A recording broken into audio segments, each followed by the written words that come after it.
कि गैरसैंण को मैं ही केंद्र में लाया था।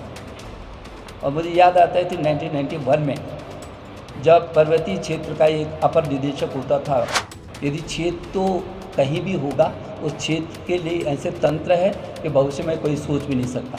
लेकिन जब भी कोई सोचता है तो तब वो उसका को भाजन बनना पड़ेगा। उत्तराखंड राज्य बने हुए लगभग 26 साल होने को हैं, लेकिन विडंबना यह है कि इतने साल बीत जाने के बाद भी स्थायी राजधानी का मुद्दा प्रदेश में गरमाया रहता है। चाहे बीजेपी हो या कांग्रेस, दोनों के नेता गैरसैंण स्थायी राजधानी बनाने को लेकर अक्सर बयानबाजी करते रहते हैं।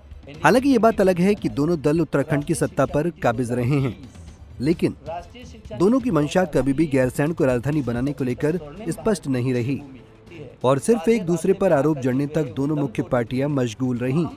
वहीं हाल फिलहाल की बात करें तो गैरसैंण की राजधानी को लेकर बड़े बड़े नेताओं के बयान सामने आए हैं और इसी क्रम में अब पूर्व सीएम डॉक्टर रमेश पोखरियाल निशंक ने गैरसैंण राजधानी को लेकर बड़ा बयान दिया है। उन्होंने रुद्रप्रयाग में भाजपा कार्यालय में पत्रकारों से बातचीत करते हुए कहा कि गैरसैंण को केंद्र में लाने का काम मैंने ही किया था।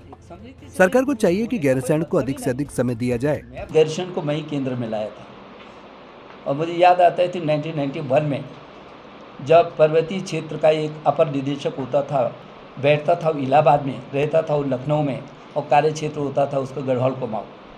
और मैं पहली बार उत्तर प्रदेश में धरना प्रदर्शन मैंने खड़ा हो करके जिस तरीके से संघर्ष किया कि जब तक ये मैं इलाहाबाद गया उस निदेशालय में बैठा और मैंने कहा कि ये जो अपर निदेशक है ये उत्तराखंड में ही बैठना चाहिए। और मुझे खुशी इस बात की कि कल्याण सिंह जी ने उस बात को माना था और मैंने उसके लिए गैरसैंण को चुना था कि ये गैरसैंण में जब रहेगा, यदि उधर से भागना चाहेगा तो पूरा कुमाऊं जाकर के और इधर से भागना चाहेगा तो पूरा गढ़वाल होकर के बाहर जाएगा। तो गैरसैंण को उस समय आपको याद होगा जब मैं अपन निदेशालय लाया था तो हमने गैरसैंण में बहुत बड़ा उत्सव किया था। तो लेकिन गैरसैंण हमारी राजधानी का जो आपने विषय उठाया है वो गवर्नमेंट कर भी रही है, लेकिन ज़्यादा से ज़्यादा समय उस विधानसभा में दें, ये मेरा आग्रह गवर्नमेंट से भी रहेगा। गैरसैंण के अलावा पूर्व सीएम कई मुद्दों पर बोले। हाल ही में पेपर लीक को लेकर हुए युवाओं के आंदोलन को लेकर राज्य सरकार के फैसले की पूर्व केंद्रीय शिक्षा मंत्री ने सराहना की। निशंक ने कहा कि मुख्यमंत्री ने युवाओं की समस्याओं को गंभीरता से लेते हुए सकारात्मक निर्णय लिए हैं। हिसाब से आप कह सकते हैं कि जो अपराधी थे उनको क्या पकड़ाने गया, क्या जो साजिश करता थे उनको पकड़ाने गया, घंटों के हिसाब से पकड़ा जी। तो बैकवर्ड का क्या मतलब है गवर्नमेंट का। लेकिन हाँ, नवयुवकों के ये मांग थी और कि नहीं, इसको सीबीआई की इंक्वायरी होनी चाहिए।